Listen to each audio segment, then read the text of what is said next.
De l'actualité, eh bien, les prévisions économiques du gouvernement sont jugées trop optimistes par le Haut Conseil des finances publiques. Il vient de rendre son avis. Emmanuel Le Chypre, vous êtes éditorialiste pour BFM Business. Alors Emmanuel, qui a tort, qui a raison? Clairement, le Haut Conseil aujourd'hui a la faveur des pronostiqueurs, des économistes, j'ai envie de dire.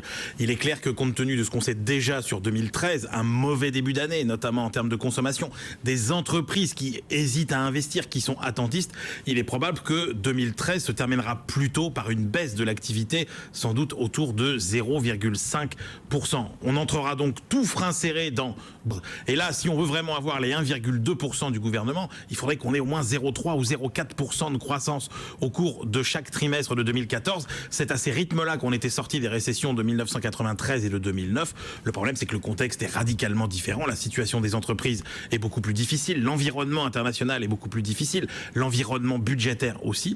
Résultat, c'est qu'on peut guère espérer, dans le meilleur des cas de figure, que 0,2%, ce qui nous mettrait, encore une fois, dans le meilleur des cas de figure, autour de 0,5 à 0,7% de croissance seulement en 2014. Le hic avec tout ça, c'est qu'on ne tient absolument pas l'objectif de réduction des déficits à moins de 3%, et que si on veut le tenir, il faudra prendre des mesures qui ne feront que freiner davantage encore cette croissance. C'est à ce cercle vicieux, à cette quadrature du cercle que va devoir s'attaquer le gouvernement.